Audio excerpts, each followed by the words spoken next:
Hello, welcome to Living English. We're going to learn about describing things today. We're going to describe animals. First, look at this episode of our drama, where Steve and Anne spend some time together in a wildlife park.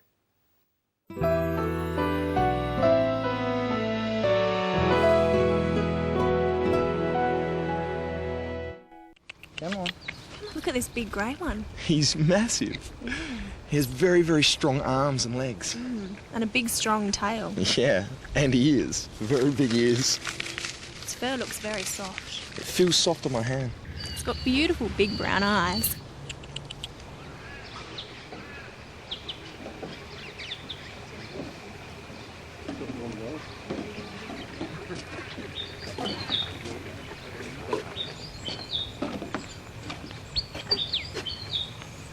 Oh, look at that little black and white one. Oh, yeah.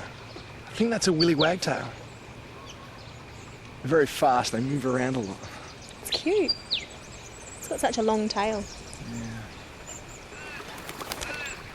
Oh, look at that bird. Oh, it's a kingfisher. Oh, we have them in Singapore. Really? Look at its beautiful blue back. Very colourful, isn't it? There's lots in Australia, big ones and small ones. We have a very big one called a kookaburra. Has a very interesting laugh.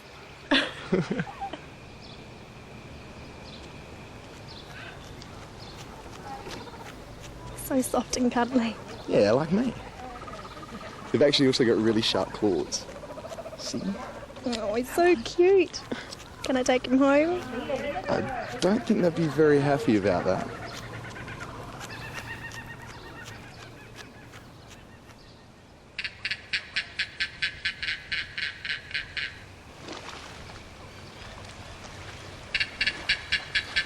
Oh, look at that one. What's the matter? Nothing, I'm just feeling a bit homesick. Come on, let's go get something to eat.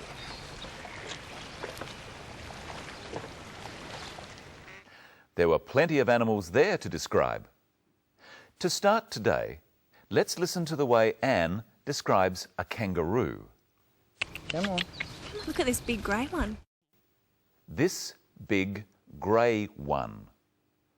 Anne uses two of the describing words called adjectives, big and grey.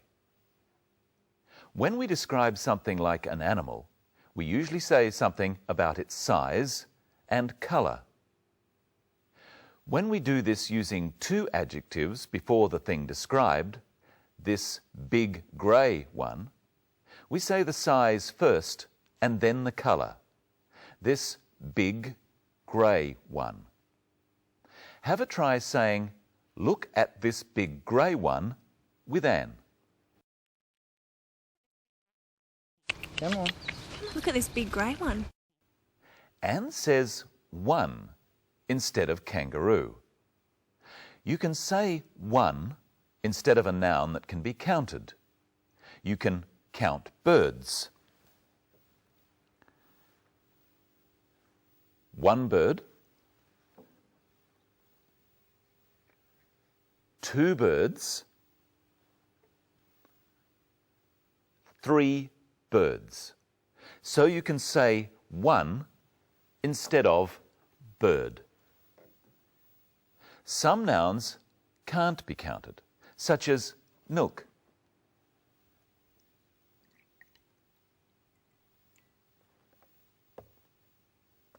For nouns such as milk, we don't use one.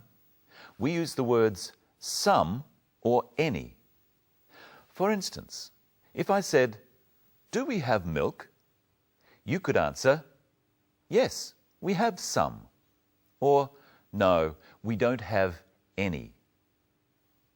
If I asked you about something you could count, "Do you have a car?" you can answer, "I have one," or "I don't have one." Now it's your turn. Do you have a fridge to keep your food cold? Yes, I have one. Or, no, I don't have one. Do you have fruit juice in the fridge? Yes, I have some. Or, no, I don't have any. Do you have a bicycle? Yes, I have one. Or, no, I don't have one. Can you remember what one Anne is talking about here? Oh, look at that little black and white one. That little black and white one. She's referring to a bird called a willy wagtail. Now listen as Steve talks about the sorts of birds called kingfishers. There's lots in Australia, big ones and small ones. Big ones and small ones. You can use ones to refer to plural nouns that can be counted, such as birds like kingfishers. Steve is saying that there are big kingfishers and small kingfishers in Australia. Now listen to the order of the words Anne uses to describe the kingfisher she and Steve are looking at. Look at its beautiful blue back. Its beautiful blue back.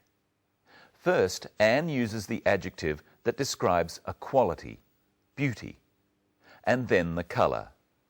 Its beautiful blue back.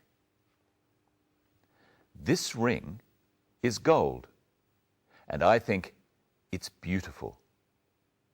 Now, you describe the ring using the adjectives gold and beautiful before the noun ring.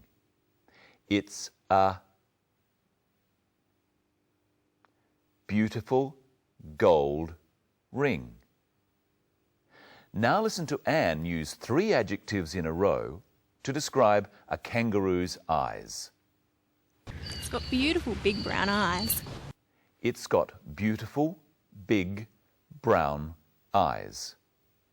Beautiful and big are both adjectives that describe qualities. You say them before the colour brown. But you can also say it's got big, beautiful brown eyes. Usually we would say beautiful, big brown eyes. Try saying it with Anne. It's got beautiful big brown eyes. Listen again to Anne describe the willy wagtail. Oh, look at that little black and white one. That little black and white one. Anne describes the size first and then the colours. Notice that she says black and white. Listen once more. Oh, look at that little black and white one. It's time to say hello to Michelle Crowden with the beautiful big blue eyes. Hello. Hello, Brenton. Hello, everyone. What have you brought in today? Some animals, of course. Real ones? No, toy ones. Now, I'd like you to describe each animal, starting with this one. It's a cat. A small, striped toy cat. Now it's your turn. What size is the cat? It's small. What pattern is it? It's striped. What sort of cat is it? It's a toy. So it's a small striped toy cat. Remember, the order of the adjectives is size first, small, then colour or pattern, striped, and finally what sort of thing it is, toy, a small striped toy cat.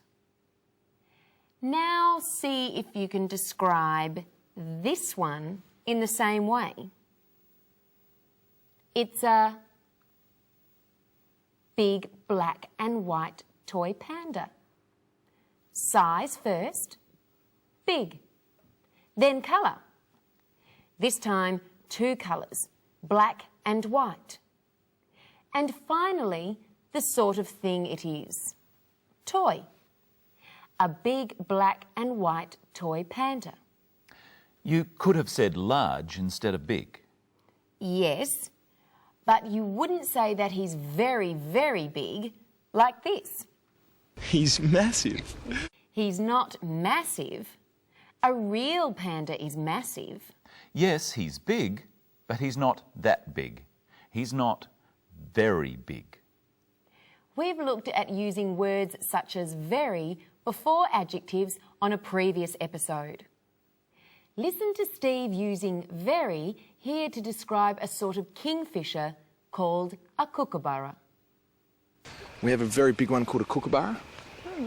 Has a very interesting laugh. We use very to mean more than.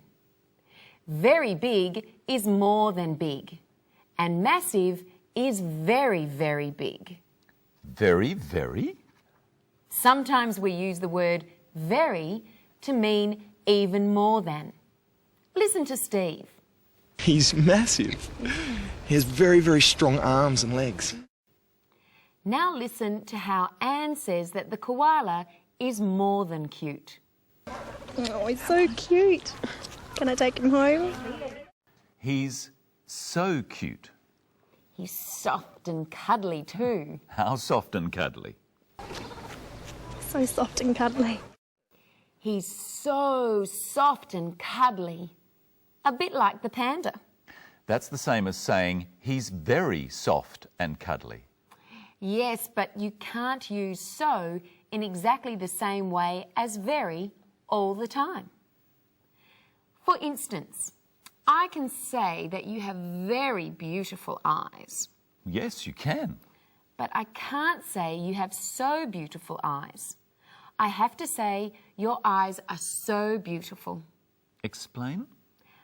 When the adjective beautiful is used before the thing it's describing, eyes, you can't use so. You can only use so when the adjective beautiful comes after the thing it describes. Eyes. Your eyes are so beautiful. Well, people have said that before. I'm sure they have. Now, there is a word with the same meaning as so that you can use when the adjective comes before the noun in the sentence, you have beautiful eyes. I know. You have such beautiful eyes. I know. Listen to Anne use such to describe the willy wagtail's long tail. It's got such a long tail. She said such a long tail. She says because there is only one tail. And we can also say it's such a nice day. Yes, but with plural nouns such as eyes, we drop the You have such beautiful eyes. Weather is something we can't count, and so we say, this is such lovely weather. Well, I've had such a good time doing this today, I don't want to stop. But it's time for us to say goodbye.